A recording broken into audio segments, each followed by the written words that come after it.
Technology as a force for social good. I'm Tonya Hall, and joining me is Yancey Strickler, entrepreneur and author, and co founder of Kickstarter. Welcome, Yancey.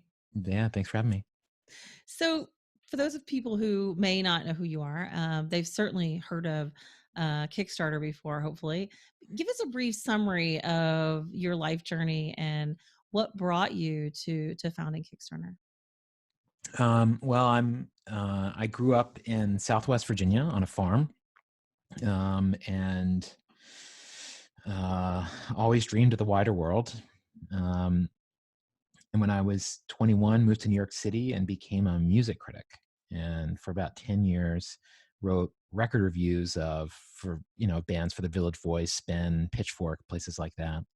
And then it was while I was doing that that I met Perry Chin, who had the idea for Kickstarter and for crowdfunding a few years before. And so, at the time I had a day job at a company that had .com in its name, eMusic, which was the first digital music subscription service. And so I think that made me one of the most technical people Perry had met in 2005 to try to make this idea of Kickstarter real. And about a year after that, we met Charles Adler, who became co-founder. And, you know, Kickstarter was like for me, like kind of like a 14-year journey from that point. In 2009, Kickstarter launched. Um, and we were always focused just on helping creative projects come to life. We saw that crowdfunding could be used for charities or, business funding or investment, all these kinds of things. But we were very focused on this specific use case of creative projects because that's the world that we came from. And, we didn't intend to be entrepreneurs. And so we came at it as outsiders. And so this ended up helping us steer Kickstarter in a different direction, choosing to become a public benefit corporation, um, trying to always keep the size of the team as small as possible so that we could have a lot of flexibility and have more of a, I don't know, familial spirit. And just a lot of ways that Kickstarter is so different from a lot of the tech that we're used to. And that was something that we always took great pride in. And so then I was the CEO my last 3+ years at Kickstarter, and then a little over 2 years ago stepped down and spent a year and a half writing a book that just came out recently called This Could Be Our Future, a Manifesto for a More Generous World. And this is a book that basically argues that we're in a moment where we're ready to enter into a post-economic period of life, where financial value will no longer be the dominant form of value, but it will have competition from other kinds of values that technology will help us define and that we can learn to protect and grow. And so I'm sort of making the case for what I think is the next 30 years of progress that I think we have the potential to achieve. You call yourself a Luddite, yet you started a technology based company to help creative people, as you mentioned, use technology to generate capital. I mean, isn't that a contradiction? Well, I don't know if I am a Luddite. I don't know if I said that I was being exaggerative, probably.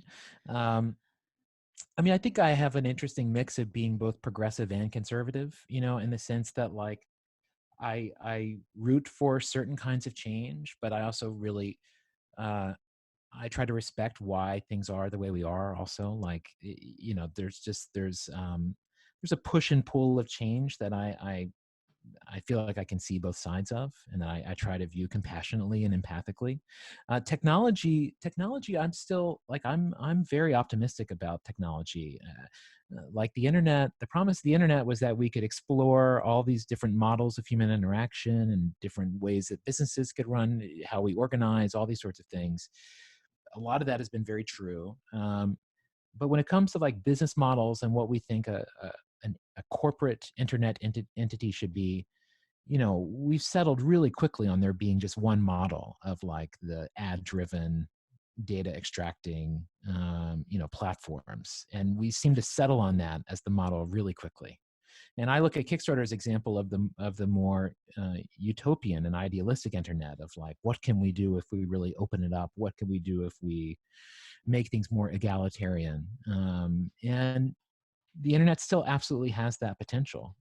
Right now, all the capital flowing into it is pulling the internet platforms into one model of how the world can be. So that is not encouraging. But all the possibilities remain. And so I still hold out that optimism and think that, the emotions of the last few years have made us look at tech very differently than we were not that long ago. But the tech is the same. It has all the same potentials. It's us that needs to evolve. You say that value is more important than profit. Explain Yeah. that. Well, I think that the world was once operated according to moral values, moral principles of right and wrong, which was like produced, like gave a clear sense of what justice meant, things like that. Also made it hard to decide things. Like you might need Aristotle debating someone for 2 weeks to figure something out. So over time, moral values got replaced by financial value, which is like you can imagine a rational expression of goodness. Like moral values are sort of conceptual idea expressions of goodness or quality, but a price is like a rational expression of that. And so the last 50 years of American life and really the world has been the decline of moral values as our guiding light and the growth of financial value as our guiding light. And really, financial value has replaced moral values in terms of what we think of as good decisions. Like the only way a decision will get the green light today is if it will produce a good return on investment, a good ROI. That's a litmus test. That tells us that all of our decisions are financially driven because we cannot imagine investing financial value to create non-financial value like that. We would say, what's the ROI? And that's where conversations stop. That's where conversations get emotional. So if we just talk about profits, then to me, we're talking about one tiny slice of the spectrum of value. And that maximizing that creates a huge giant spike in your chart, but everything else is declining at the same time. So profit is part of a spectrum of value, but it does not define value. So, what's wrong with trying to optimize profit as a primary goal? I mean, after all, isn't the range of available choices a direct result of profit? I mean, if we sub optimize profit, don't we limit our ability to choose how much social good we can actually foster? Well, I mean, the idea that fine. I mean, there's certainly a strong argument to be made that, profits are what allow companies to raise wages, what allow companies to invest in new product lines, improve the products of what they do. That's if companies did those things. They don't really do those things so much anymore. I mean, workers haven't really gotten a raise in 40 years adjusted for inflation. So if that was what was being happening, I would say yes, by all means. Um, so the idea that amassing financial value and that is the best way for other values to flourish just like hasn't been proven out in the last multiple decades of behavior. So I don't think that's the case. What I think is that companies that only prioritize financial value are, um, I think, are more vulnerable in the long run than companies that balance forms of value. So the example I give us, I think about New York City, where I used to live. And when I moved to New York in 2000, there were record stores everywhere. Then Napster happens, digital music happens, and record stores start closing down. The first record stores to go out of business are HMV, Virgin, like the big box chains, which are just stores that happen to carry music, right? They are profit maximizing businesses that music is the commodity that they sell. Which are the record stores that lasted the longest? It was Other Music, which focused on indie music, Generation Records, which focuses on punk, Academy Music, which focuses on classical and jazz. It's places that, yes, they need to be sustainable. They pay their employees, all those things, but there is another reason why they exist that makes them meaningful. They create meaning. And so when economic disruptions happen, or when their choices change for reasons of convenience, like a financial consideration has no meaning to anyone except yourself, but meaning the non-financial value you provide is still a reason to care about you, and I think is a more durable good. It's also a harder thing to protect, um, but I think it's the companies that manage to balance those things that are both profit making and meaning making, and thus can exist for the longest amount of time. And to me, that is the goal of a company, is to be alive as long as possible. It's not to lead your market. I mean, maybe in a certain moment, but like market leaders can change. They don't change often, but they can change. but really it's about survival. And survival creates meaning, and that creates opportunities for things to evolve in all kinds of ways. So I think that's the more durable way to exist. um, and yeah. So, what advice would you offer technical and innovation professionals on merging profit and social good into this new coming decade? Well, I think that the greatest potential for new forms of growth is in defining new values. Um, so in my book, This Could Be Our Future, I write about how Adele used an algorithm that would sort her fans by their loyalty to her, and basically use that as a as a metric to distribute concert tickets, as a way to distribute concert tickets, not in an economic fashion, but in like a loyalty communal fashion. And that this was made possible by an algorithm, by measurement, by data, by tools.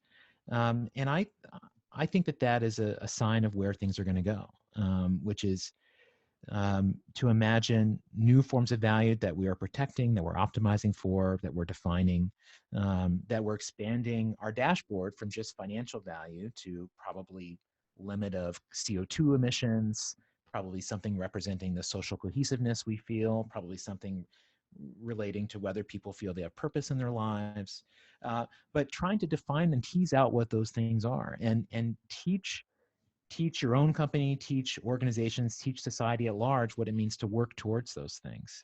But I think we're at a point in history where the technological tools are there.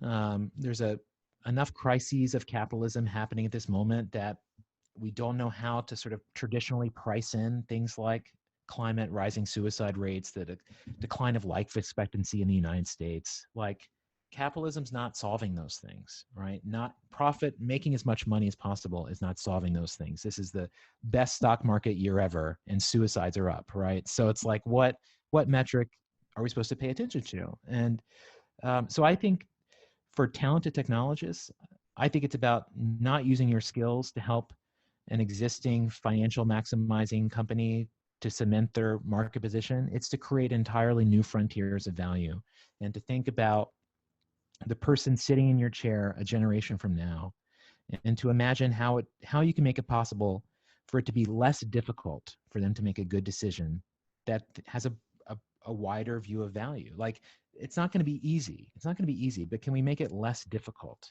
by building language, building the tools, and creating these new forms of measurements? So that I think is the most impactful path that anyone can embark on at this moment. And yeah, and it's entirely possible. Yancey Strickler, thank you so much for not just coming on to share your insights with us, but for being brave enough to start Kickstarter and continuing to inspire people through your message. If somebody wants to connect with you, what's the best way they can do that? Yeah, please. I'm at Y Strickler, my first initial last name, ystrickler.com. There's a contact button, and my book is called This Could Be Our Future, a manifesto for a more generous world. Thanks, Yancey. That was Yancey Strickler, co founder of Kickstarter, entrepreneur, and like you said, author of This Could Be Our Future, a manifesto for a more generous world. I recommend checking it out. And if you guys want to find more of my interviews, you can do that right here or go to tonyahall.net. Thanks for watching.